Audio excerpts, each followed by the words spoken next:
Bueno, yo voy a hablar de la forma más directa y, como dicen a veces de manera un poco pedante, erga omnes, para todos, ¿no?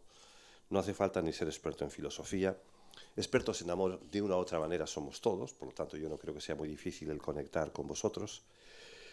Y voy a hacerlo, insisto, también con relativa brevedad, por muchos motivos. Es decir, yo suelo dar muchas razones para ser breve, no voy a repetirme porque seguro que me las habéis oído y en ese caso pues uno acaba haciendo ya casi pues chistes como los sargentos en la mili, ¿no? Y, y por otro lado, porque espero también, si no vuestro amor, vuestra benevolencia, porque estoy saliendo de una gripe bastante gorda, ¿no? Bueno, por eso espero que tengáis, insisto, una actitud benevolente, como digo.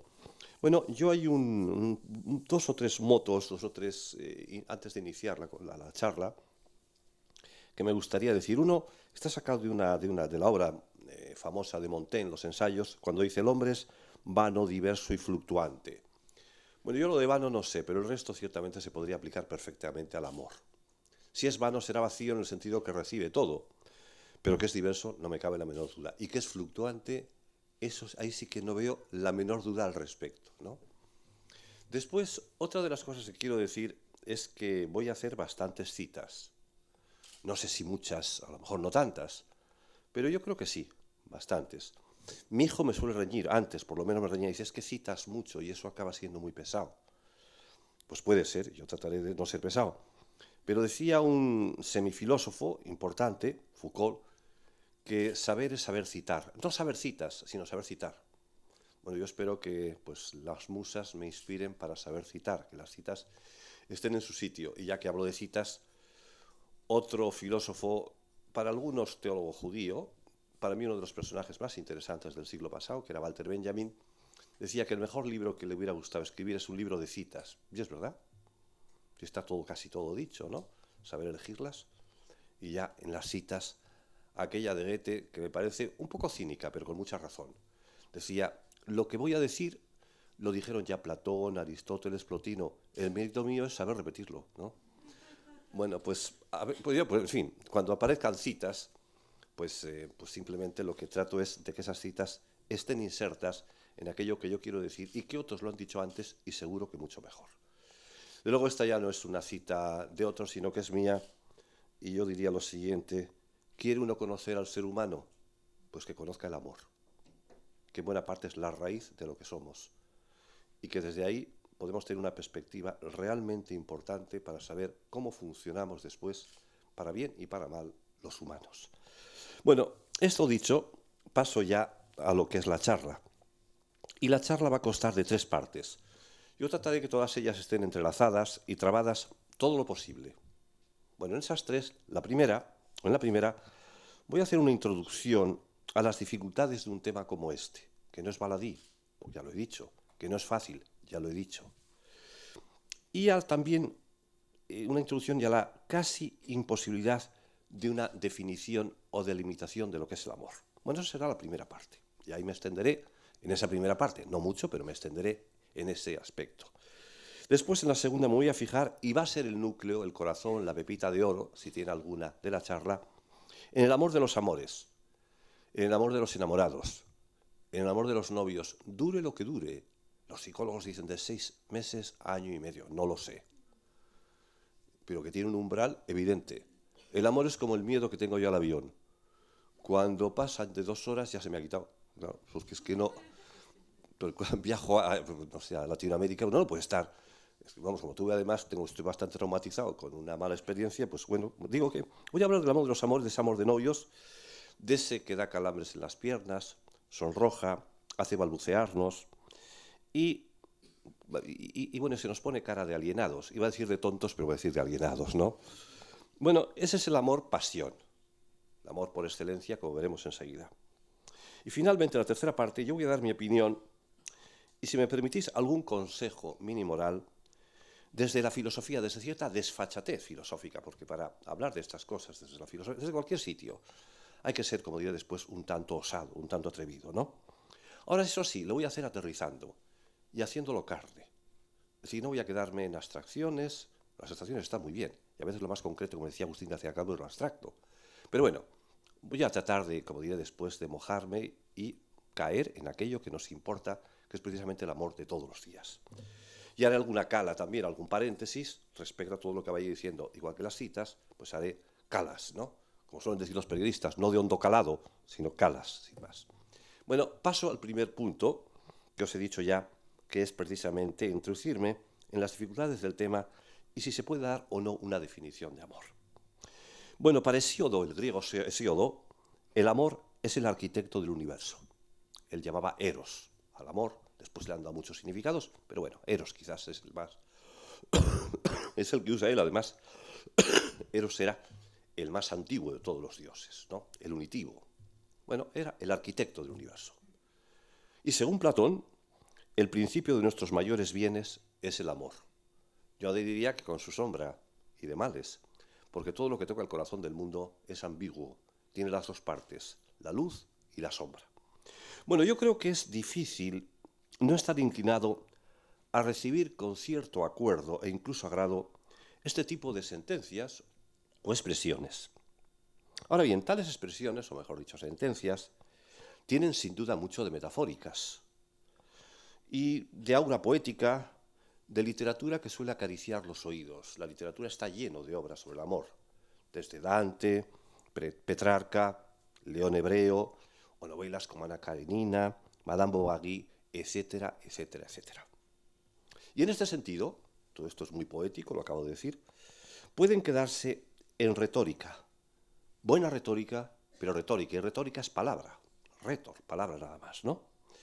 Y mi intención es más bien adentrarme en el amor, como he dicho antes, como corazón del mundo, centro núcleo de nuestro existir, noria que nos hace dar vueltas y vueltas en nuestra vida. Ahora bien, introducirse en esa emoción que después pasa a sentimiento, elevada pasa a sentimiento, tan profunda, cambiante, laberíntica y desafiante, es de un atrevimiento tremendo. Y entre paréntesis, ya que he hablado de emoción, quiero decir que en esta emoción están metiendo el bisturí las neurociencias, un tema que a mí me apasiona o me interesa de modo especial, ¿no? Después volveré sobre ello, ¿no? Y no deja de ser curioso que se sientan más perdidos los neurocientíficos, los que están investigando el cerebro, que cuando estudian o investigan, por ejemplo, la mentira. En la mentira, cuando mentimos, y por cierto, mentimos al día, si se entiende la mentira en un sentido light, amplísimo, las mentiras, bueno, blandas, 20, 30 veces al día. Y el que diga al contrario miente, ¿eh? O sea, entonces, pues, y sin embargo se sabe ya qué circuitos se movilizan. Eso de cuando uno está en casa, ¿no? Y dice, oye, es que estoy muy ocupado. No, es que no quieres hablar con el tío y se acabó, ¿no? Entonces, eso lo hacemos constantemente. Bueno, o por ejemplo, en los juicios morales que hacemos, se detectan ya al menos cinco circuitos morales, ¿no? 5 circuitos, cerebrales. Ahora, esto que acabo de decir no es del todo cierto y perdonadme, no me voy a extender, pero sí decir 2 palabras más al respecto, ¿no? Es, por ejemplo, un gran Secchi, un gran neurólogo, sí que ha encontrado pues, áreas concretas del cerebro cuando se produce el proceso del enamoramiento. Pero lo que sí se conoce bastante bien es la química del amor. Cuando se dice que el amor es química, es que es química, ¿no? Hoy sabemos, por ejemplo, que en el proceso sexual amoroso se ponen en marcha varios neurotransmisores, ¿no? En el cerebro. Primero, en la primera fase, por ejemplo, la testosterona, que está más en los hombres, pero también en las mujeres. Después, y esta es decisiva y volveré sobre ella, a la hora de seleccionar el objeto, la oxitocina, la dopamina. Y finalmente, la que mantiene más el cariño sería la oxitocina, la hormona que se llama del amor estable, ¿no? Y bueno, pues la dopamina, por su parte, tiene un recorrido muy grande, desde el comienzo, que uno está medio enamorado, hasta que acaba enamorado. Recordad esas escenas en las que uno empieza a estar a gusto, bueno, y al final acaba completamente enganchado, ¿no? Bueno, todo el mundo habrá tenido algún tipo de experiencia de este tipo. Bueno, en fin, va modulando el placer en ese sentido, ¿no? Y bueno, iba a decir como alguna cuestión adicional, pero no voy a extender más en ello, ¿no?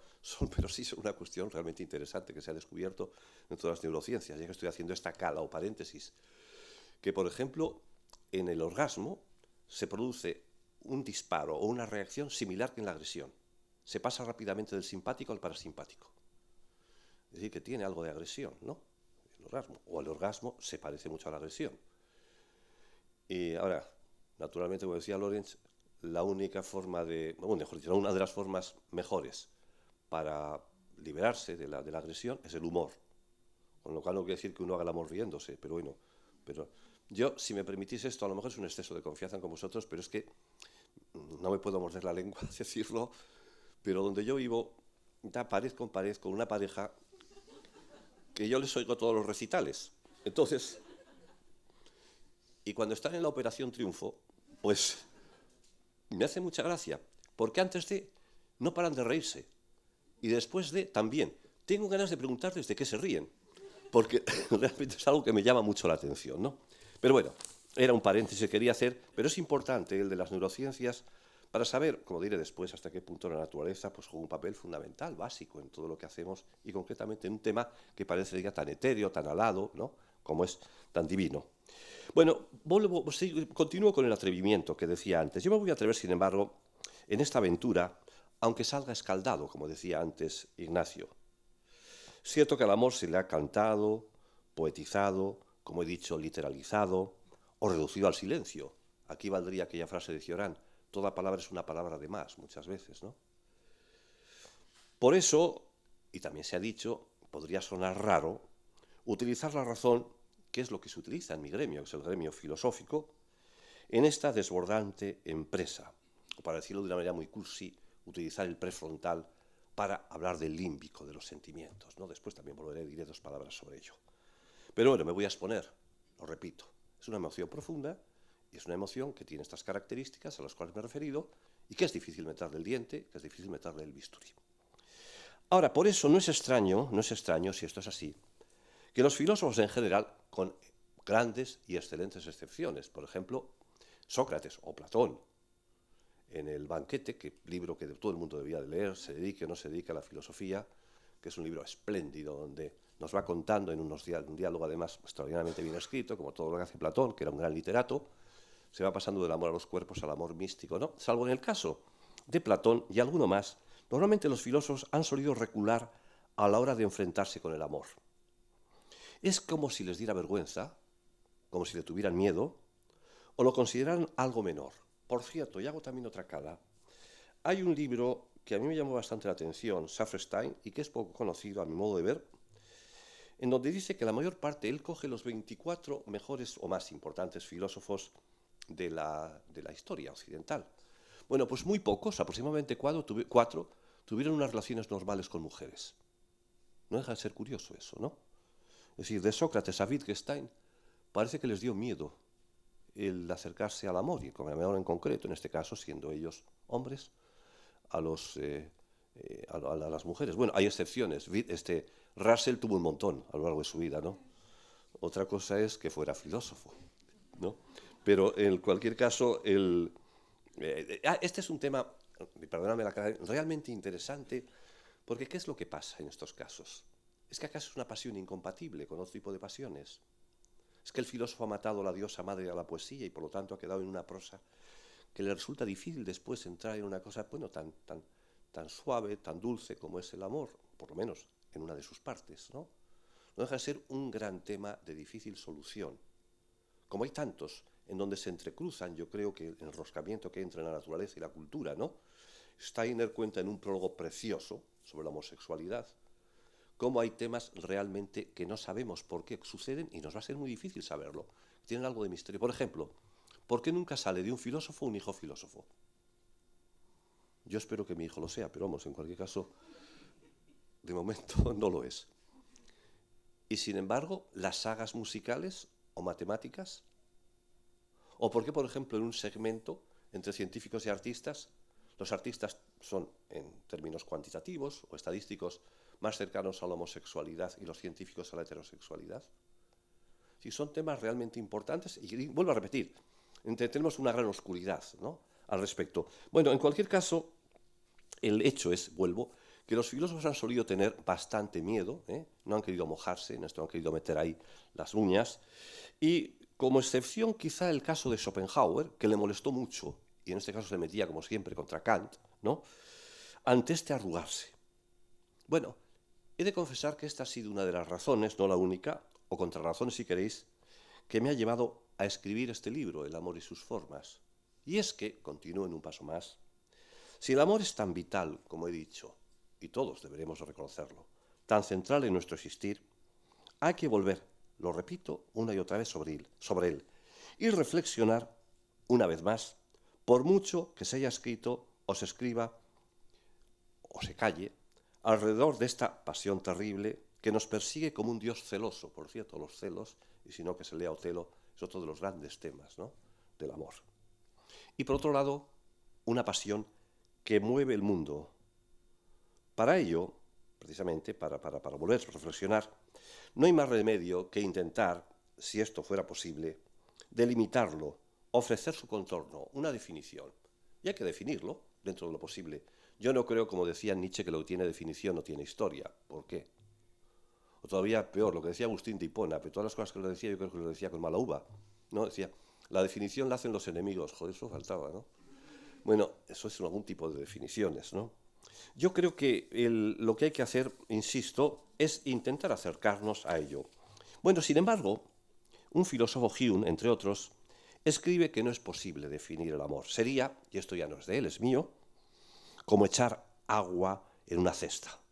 Pues bien, aún así, yo voy a intentar dar una definición mínima, como decía otro filósofo, Quine, definir es dar una mini explicación, o si no, por lo menos describir algunas de sus características. Pero antes, y una vez más hago un paréntesis o cala, me gustaría indicar algo que lo he insinuado ya antes. Nosotros, el Homo sapiens sapiens, y probablemente el Homo sapiens, que sería el Neandertal, que será secuenciado de ahí, somos muy parecidos, ¿no?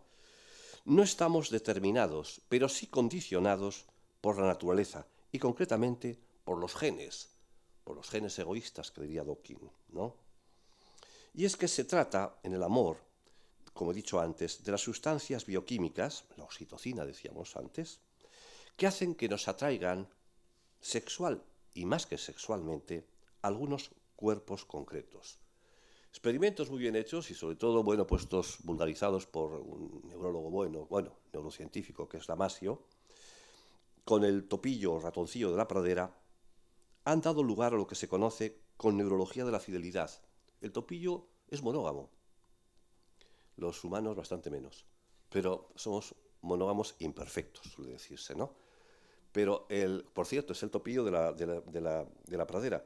El topillo, por ejemplo, de la montaña es muy promiscuo, ¿no? Esto es decir, que varían de un sitio para otro. Bueno, la naturaleza en suma, que es lo que quiero decir, hace que nuestro amor camine en determinadas direcciones y hasta que establezcamos vínculos, después volveré sobre ello, que serían muy difíciles de romper, ¿no? Bueno, pero vamos, continúo con la definición, cierro este paréntesis, y esa mínima definición de amor, pues yo creo que podríamos afirmar que consiste en un fortísimo deseo de fusionarse, de unirse con alguien, o si lo ampliamos mucho, con algo, con una idea, por ejemplo, ¿no? Y que produce un gran placer o satisfacción su logro, y que en no pocos casos sirve para la reproducción, en cualquiera de sus formas, un tema, por cierto, de la muy vigente bioética. Y hago otro pequeño paréntesis. Los románticos, no el romanticismo del muchacho de los 16, 18 años, que todavía no ha conseguido equilibrar lo que es la parte límbica, la parte reptiliana, la parte emotiva, con la parte más desarrollada del cerebro, ¿no? Sino los románticos como uno de los grandes movimientos que se dieron en nuestro mundo hace un par de siglos, con diversas características según los lugares, ¿no? y que es difícil, por otra parte, después ponerle en este caso, ¿no? Fijar bien cuáles son sus límites, y que, por cierto, yo creo que en muchos aspectos habría que recuperarlos, y que a veces han sido atacados, me parece que injustamente, por algunas feministas. Digo que estos, quiero decirlo ya que estoy en la definición, y como una de las partes, digo ya así más, de paréntesis, identificaron, algunos por lo menos, y en exceso, el amor y la muerte. Hay una terrible expresión de Leopardi que dice fratelli, allo stesso tempo, amore e morte, que evidentemente no hace falta traducir, ¿no? Bueno, y es que, decían ellos, si el amor tiende al infinito y este no es posible totalmente, entonces se salda en la muerte.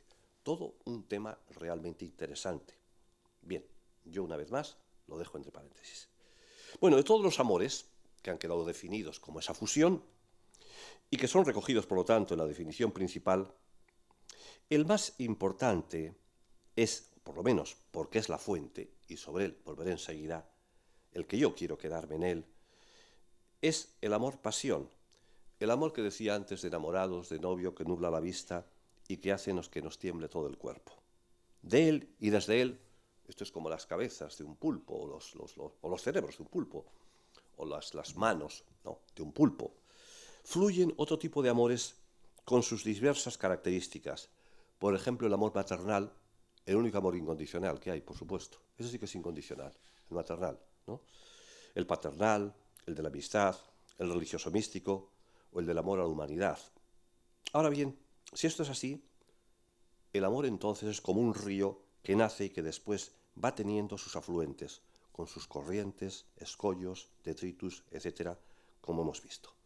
Bueno, hasta aquí la primera parte. Hemos visto que es difícil definirlo, sin embargo que se puede dar alguna definición. He hecho alguna precisión o algún paréntesis respecto a los condicionamientos naturales. He dicho cómo hay algo que parece que es el centro, enseguida lo desarrollaré más, y del que van surgiendo como afluentes otra serie de amores relacionados con él. Pero ya pasamos a la segunda parte, que es lo que más me interesa, que es el centro de la charla, porque es quedarnos en el amor-pasión, que es lo que quiero destacar hoy, en la fuente. Por cierto, ¿quién no lo ha sentido nunca? Es difícil eso, ¿no? ¿O quién no es capaz de imaginarlo? Y es que hinca hunde sus raíces, como dije antes, en el centro de nuestra existencia. Nos pone en marcha, es una especie de perpetuum mobile.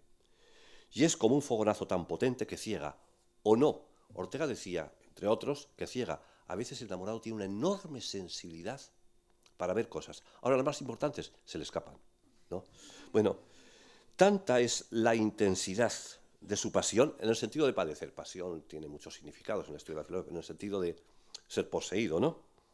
Que nuestra libertad se tambalea. Por cierto, y si queréis tomad como paréntesis, escribió Nietzsche que todo lo que se hace por amor se hace más allá del bien y del mal. Pues yo creo que eso no es verdad. No todo vale en el amor, ni en la guerra. La moral, la voluntad libre, ha de poner un dique a una pasión que dejada a sí misma sería destructora. Y además, siempre, como diré después, tiene que estar presente en todo tipo de amor el respeto.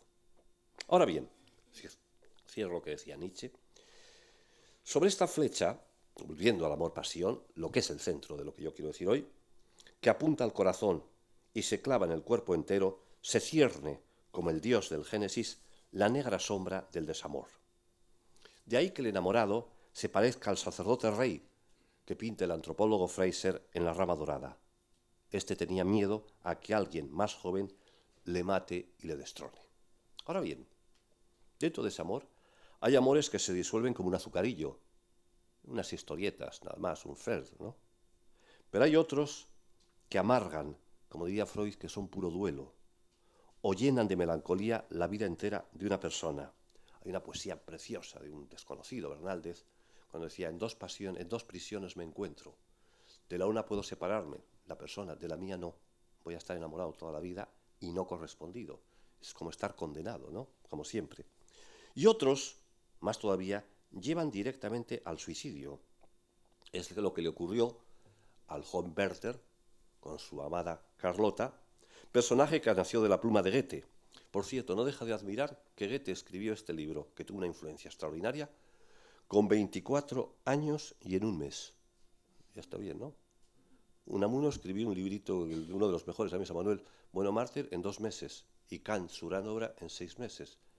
Pero las estuvieron haciendo durante mucho tiempo y eran personas ya mayores, pero este lo hizo, es propio de un genio, que por cierto es un concepto muy romántico el de genialidad. Bueno, en cualquier caso sí que hay amores que llevan precisamente a la muerte, al suicidio o a estar mal. Y aquí, como escribió Borges, y viene a cuento, el amor es una religión en la que se cree en un Dios falible y por lo tanto siempre se está en la cuerda floja. Bueno, yo no voy a ser tan osado como dar consejo alguno que cure el desamor. Además, espero que lo haga mañana mi buen amigo Julio Zarco. Yo solo sugeriré, ya que estoy en ello, 2 remedios para su cura. Uno no nos pertenece, y es el paso del tiempo con su gran aliado el olvido. Ephas rerum, el que borra todas las cosas que decía Ovidio. Y otro, un poco de humor, como decía antes, ¿no? Que por cierto rima con amor. No tanto la carcajada, que por cierto le irritaba a Platonio, no sé por qué, sino la sonrisa, el surridre. El tomarse menos en serio uno mismo. El tomar, repito, distancia, ayudado por amigos, o por imágenes, o por hobbies, que sean relajantes. Lo que yo creo que no se debe hacer nunca, y se hace con bastante frecuencia, y es pura autodefensa. Cuando uno ha perdido en el amor, por lo que sea, empezar a denigrar a la persona que ya no la tiene, ¿no? Donde antes veía unos ojos maravillosos, ahora la ve bizca, ¿no? Donde me parece que esa es una forma, a mí me parece poco elegante, ¿no? Yo creo que es poco elegante. Ahora, si le vale, pues ¿qué vamos a hacer? Pues que haga lo que pueda, pero yo creo que no es precisamente muy recomendable. Bueno, así en suma, el amor es el amor y su acompañante, su compañero amenazante, el desamor. Pero doy un paso más. Ya que hemos entrado, estamos dentro ya de este amor-pasión. Un paso más hacia las entrañas, insisto, de tal amor-pasión. Sabemos que irrumpe como un ladrón, normalmente, no siempre. Un castizo diría que a traición, y un teólogo, pues como el Dios bíblico, sin avisar. Yo antes hablé de la fuente, de su origen. Con mayor precisión ahora, y siguiendo a Freud, habría que decir que existe una primigenia fuerza libidinal neutra. Libido es en latín, pues deseo, capricho, deviene ad libitum o moda ad lib, ¿no? Bueno, digo que existe esta fuerza que primero se manifiesta en el amor-pasión y después se va diversificando, los afluentes que dije antes, en las distintas formas antes mentadas. Pues bien, y a mí me parece que este es un paso decisivo en lo que estamos hablando. La pregunta ahora es esta: ¿otorga, sobre todo este amor-pasión, felicidad? La felicidad sé que es un concepto escurridizo, pero todos tenemos una idea. Como decía Wittgenstein, ser feliz es como si estuviéramos en la espalda un motor, que nos dice que, bueno, quien no entiende la felicidad no ha entendido nada, no se le puede explicar. Otra cosa es que para uno sea una cosa y para otros la pongan en cómo se consigue o dónde la coloquen, pero ser feliz es estar bien, sin más, ¿no? Bueno, dicho de otra manera, ¿merece realmente la pena acceder a sus demandas en el caso de que fuera posible defenderse de él, ¿no? Que no parece que sea tan fácil muchas veces. Bueno, yo creo que aquí, tipificando, como diría Max Weber mucho, habría que, en una respuesta sesgada, distinguir, yo después voy a tomar una que podría ser intermedia. Habría que distinguir dos actitudes opuestas. La primera es negativa, que va de Schopenhauer a Erich Fromm en su famoso librito El arte de amar, que no es, él ya lo dice en la introducción, como el de Ovidio, no es para ligar, simplemente él lo que hace es hablar de qué es el amor, ¿no? Bueno, según tal respuesta, el amor-pasión es trampa, embuste, momento efímero. El amor es eterno mientras dura, suele decirse, ¿no? Y que desaparece una vez que se ha intimado con la persona amada, y que hasta entonces consistía en obsesión por ese objeto amoroso y exclusión. De esto se podría decir aquello de el amor es una historia que empieza bien y acaba mal. Bueno, pues sí, eso es lo que diría, ¿no? Tendría, por tanto, para esta postura los días contados. Una vez más, los genes habrían ganado la partida. Los genes quieren que nos reproduzcamos y nada más. Nosotros seríamos vehículos de ellos, ¿no? Mejor, en consecuencia, diría esta postura, evitar enamorarse o relativizar al máximo el amor-pasión. Pues bien, hay otra postura que es la opuesta. La respuesta positiva, si queréis, optimista frente a la pesimista, y tal vez con su mejor ejemplificación en el citado Banquete o Simposium de Platón, y por boca de Sócrates, si uno encuentra, como el topillo, su media naranja, es el famoso mito que expone Aristófanes en el diálogo platónico, será sumamente agraciado y así bienaventurado o feliz, naturalmente con la felicidad humana y que siempre es limitada y que no es de dioses o supermanes, ni es eterna ni es completa. Bueno, hasta aquí las dos posturas en cuestión y que obviamente incluyen actitudes intermedias, como en todo. Podríamos colocar un segmento en donde podemos encontrar que unos se acercan más a un extremo de las dos posturas, a una postura o a otra, y que hay amores que son puramente llevarse bien, otros un poco mejor, otros estupendamente, etcétera, etcétera, ¿no? Y no voy a hablar yo de esa gama que estamos viendo todos los días y que no hace falta. Bueno, todos los días no, porque si hay algo que se esconde, raspamos después en las parejas y veríamos cosas muy distintas. A veces para bien y muchas veces para mal. Bueno, pero en cualquier caso, yo he puesto las dos posturas y paso entonces ya a la tercera parte y última. Y es, pues, ¿cuál es mi opinión? Una vez que hemos visto cómo es el amor-pasión, cómo es la fuente, si da felicidad o no, unos dicen que no, otros dicen que sí. Bueno, ¿cuál es mi opinión? Yo paso a exponerla más allá, pero teniendo en cuenta estos dos extremos. Insisto que es la última parte y en ella me voy a mojar, o voy a elegir. Decía un gran teólogo, Bullman, tampoco era muy original en eso, que elegir es amar, ¿no? Sartre, mucho más realista, decir elegir es, pues, quedarse con todas, eliminar todas las posibilidades menos una, ¿no? Bueno, yo en cualquier caso voy a intentar decir algo al respecto. Y lo que expongo tiene forma de consejos. De este modo voy a pisar mi terreno, que es la filosofía moral. Y es que la moral o ética, las voy a tomar como sinónimas, no consiste solo en normas o deberes, en lo que no tenemos que hacer, sino también en algo positivo, en promover el bien. Es eso, lo digo modestamente y autocríticamente, sabiendo que no soy nadie para decir esto, y sí, todos podemos decir una palabra respecto a este tipo de temas, porque en las cuestiones que nos importan, como diría Chomsky, todos somos especialistas, ¿no? Bueno, pues eso yo lo voy a hacerlo con ciertos consejos, como he dicho, o minimandatos. Añado que los voy a engarzar o enraizar en lo que vivimos todos los días. Ahí, inesperadamente, hace su aparición los dardos del amor.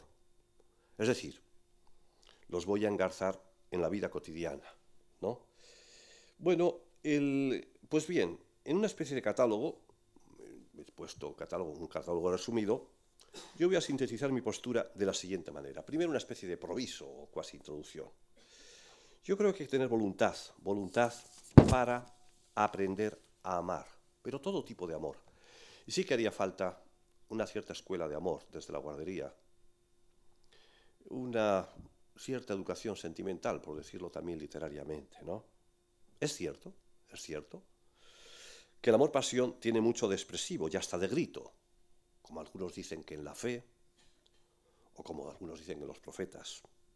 Un ejemplo, yo voy a decir que no solo es eso, porque voy a continuar después hablando de mi postura, pero es un ejemplo de lo expresivo que es, lo podemos leer en la última y espléndida carta que envió al poeta von Kleist, para mí uno de los mejores poetas que han existido, su amada y amante, que estaba casada, Henriette Vogel, poco antes que ambos se suicidaran juntos. Comienza así: mi Heinrich, mi dulce música, mi jardín de jacintos, mi océano de delicias. Y continúa así, sin acabar nunca la frase. Bueno, se observará que en todo el escrito, podría haberlo traído, pero hemos dicho solo un poco, no hay ninguna oración completa. Solo existen expresiones, palabras mínimas. Por cierto, en una de las definiciones que daba de poesía von Kleist, pensar casi sin palabras, ¿no? Hay casi música, susurros y suspiros. Bueno, todo esto, yo creo que es verdad, y hace justicia al amor. Pero, además, y esto es fundamental respecto a la postura mía o mi opinión, amar consiste también, y sobre todo, en una forma de vida, en un modo de vivir, dicho wittgensteinianamente. Y es que para poder amar no hay que estar encogidos y a la defensiva. Otra cosa es que no estemos a la intemperie, porque nos podemos dar una torta tremenda. Amar requiere apertura, saber estar con los otros, ser solidarios. ¿Qué es eso? Ensanchar en nosotros, ¿no? Y saber estar con uno mismo. Es en este contexto en el que puede insertarse un amor-pasión pleno, que no sea solo el aquí te pillo, aquí te mato. El amor-pasión interesante, pienso yo, no solo ha de ser reactivo, sino activo. Y hay por eso que regarlo, ya que en caso contrario se seca con rapidez. En esa apertura prontitud, amar, por cierto, no debe faltar nunca el respeto, reispicere, que el respeto viene, el mirar las cosas de una manera completa por todas partes, no parcial. Pero en segundo lugar, y esto me parece lo más importante dentro de lo que yo quiero dejar como leitmotiv de mi charla hoy, y más allá de los dos extremos, Bueno, pues yo creo que sin dejar de valorar los instantes, sobre todo iniciales, de fascinación y excitación del amor-pasión, y cómo nos gusta además recordar muchos de ellos, ¿no? Evocarlos, podría encontrarse, insisto, y a mí me parece, esto por lo menos va a ser mi mensaje, si puede decir uno eso, que es un mensaje, podría existir un amor reposado, incluso equilibrado, cálido, tierno, entrañable y duradero, que mantenga encendida, sin tener que ser llamarada o antorcha, la brasa, el humus de los orígenes, sin los sobresaltos de todo comienzo, porque el flechazo, se quiera o no, tiene algo de traumático.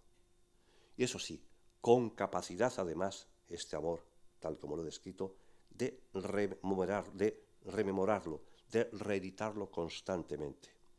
Como decía el poeta, la belleza persiste en el recuerdo. Y saborearlo a pesar del paso de los años. Para mí este no solo es un ideal, sería el ideal de amor, que con un ojo mira la pasión y con el otro a la paz tranquila. Desde luego tiene algo de utópico, pero bueno, a mí me parece que la moral fundamentalmente es utópica, es pasar de lo que es a lo que debe ser, ¿no? Ahora bien, esto, para gozarlo, se requiere, además de suerte, muchísima suerte, cultivarlo cotidianamente. Como decía Stendhal, el amor es una flor que crece junto al abismo. Es una posibilidad, repito, que bien aprovechada nos daría esa felicidad que anida en el amor. Y finalmente, finalmente, un tercer punto, como escolio, que dirían los escolásticos, el sexo. ¿Cómo no? El sexo es parte sustancial del amor-pasión. Foucault, antes lo he citado, decía que el sexo es aburrido. Ahora él murió de tanto sexo, o sea que no debió ser tanto aburrido, ¿no? Bueno, yo no voy a entrar en la cuestión antropológica de cómo ha de realizarse el sexo en parejas heterosexuales, homosexuales, tríos o otras muchísimas formas de vivirlo. A lo tibetano, a la vieja tibetano, como poliandria, como esquimales, como tentotes, yo no voy a entrar ahí.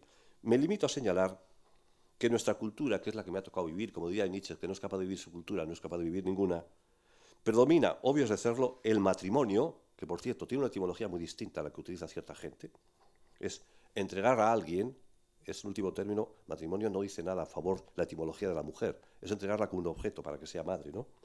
Digo, el matrimonio yo prefiero llamar pareja nuclear, que luego puede ser de facto, de hecho, o de jure, de derecho, y pactado, se pacta desde el principio, o abierto o libertario, pero en fin, cada uno que elija. Pero una cosa, vuelvo al sexo, es potenciar al máximo el sexo, cosa que me parece muy bien, y aunque yo soy muy teofrástico, muy naturalista, quien quiera ayudarse de fármacos, hasta ahora más para los hombres que para las mujeres, aunque parece que las cosas podrán pronto ser para ambos, que haga de su capa un sayo, ¿no? Pero digo, una cosa es potenciarlo, me parece muy bien, y otra, mitificarlo, en el peor sentido de mitificación, o ultramitificarlo, como hacen algunos sexistas, o como contramitificarlo, como aquellos juglares que veían el verdadero amor en el adulterio, ¿no? Si les coge Aristóteles, los hubiera transferido, ¿no? En este sentido, yo creo que no habría que reducir sin más el amor al sexo, ni afirmar, creo yo, sin matización alguna, que amor y sexo son lo mismo. Hombre, es una dialéctica, a veces una confusión, pero analíticamente se le pueden distinguir. Si queréis hablamos después de ello. En todo caso, y al margen de quien quiera optar por el sexo duro y frío, yo creo que se le podría, me parece a mí, debería al sexo convertir en sexualidad. Palabra puesta en circulación, a lo que parece, por el psicólogo Javier Logelis. O lo que es lo mismo, habría que envolverlo o desenvolverlo de sensibilidad, cariño y ternura, y complicidad. Yo sé que es una palabra muy manida y ya hasta cursi, pero yo creo que conserva el significado, cuando tiene un significado interesante, de juego mutuo, morbo, buen morbo teñido de humor. Desde luego no hay cosa, sí hay, pero es una de las cosas, desde luego, más eróticas, al menos para mí, que el humor. Me parece que es una de las cosas que verdaderamente más parientes de lo erótico, ¿no? Y sobre todo, recubrirlo de confianza. Y finalmente, estos 4 consejos, a mí me gustaría rematar lo que vengo diciendo dentro de este amor-pasión, insistiendo en que la cuestión es integrar el amor-pasión dentro de la persona entera, expuesto de una manera más desenvuelta, que cada uno, y dentro de sus posibilidades, actúe como lo considere oportuno, Hombre, si queréis, dicho de una manera todavía más castiza, que haga lo que le dé la gana. Pero, yo diría que siempre dentro de lo posible, y es que qué difícil es luchar contra algo que tiene tanto poder, convendría orientar los deseos, aunque uno haga lo que le dé la gana. Se trataría, en fin, de que gozando no se pierda enloquecidos la razón, al menos un trozo de razón. Porque conviene en todo, pero especialmente en estas materias, ser un tanto epicúreo, es decir, calcular un poco los placeres, o hacer lo que a uno le guste, pero dentro del buen vivir, que eso implica un cierto tipo de reflexión y una voluntad firme. Bueno, 2 palabras más antes de acabar. El amor es cosa de todos, de ahí que no se deba minimizar a los jóvenes o ridiculizar a los viejos. Shakespeare, en su espléndida tragedia Romeo y Julieta, nos mostró hasta qué punto el amor-pasión puede ser serio para unos adolescentes. Y la ética gerontológica, que es una de las últimas partes de la bioética, nos exige que respetemos los impulsos adecuados a su vigor de la tercera, cuarta y hasta quinta edad, que así vamos, porque vamos prolongando mucho la vida. Este aguijón, el del amor y la sexualidad, tal vez solo desaparezca con la muerte, y que si no, que se le preguntaran a Goethe. Antes he hablado de los 24 años, pero cuando era muy viejo pues se enamoró como un tonto de una niña. O se lo pregunten a cualquiera, ¿no? Y respecto a los enfermos o discapacitados, digamos que en salvo casos extremos, como dirían también ad impossibile nemo tenetur, es decir, lo imposible, bueno, pues es imposible, ¿no? Hemos de facilitarles todo lo que les ayude a materializar, a realizar su amor de la forma más completa posible. Hawking, el cosmólogo, con esclerosis múltiple y sin apenas poderse mover, se ha casado varias veces. Es todo un ejemplo y, por lo tanto, conviene traerlo aquí. Y es que yo creo que cierto elitismo y muchos prejuicios nos llevan con frecuencia a contemplar los cuerpos humanos como si fueran Apolos, como si fueran eternamente jóvenes, con ese elixir que yo creo que tanto mal puede hacer. Como a ver a la gente con una especie de fotomatón. Y no es así. También y sobre todo somos hijos de Dionisios, sometidos al tiempo y en lo posible dispuestos a someter al tiempo. Y es que en caso contrario, caeríamos en la necedad aristocrática del por otro lado genial Aristóteles, cuando escribió en la Ética Nicómaco que una persona muy fea no puede ser feliz. ¿Cómo que no? Pues tampoco, ¿no? Bueno, acabo ya de verdad, porque no quería pasarme del tiempo. Bueno, Agustín de Hipona, para los más conocidos, San Agustín, dejó escrito aquello de ama e fat quod vis. Suele traducirse así: ama y haz lo que quieras. Otros, más estrictos, lo suelen traducir: ama y lo que quieres, haz, que equivale a lo que decía Sartre, ¿no? No hacer tanto lo que se quiere, sino querer lo que se hace. Yo me voy a quedar más modestamente con este aforismo de un amigo mío y colega, que dice así: ama y haz lo que puedas. Que seáis felices, con amor, y que os quieran mucho. Muchas gracias.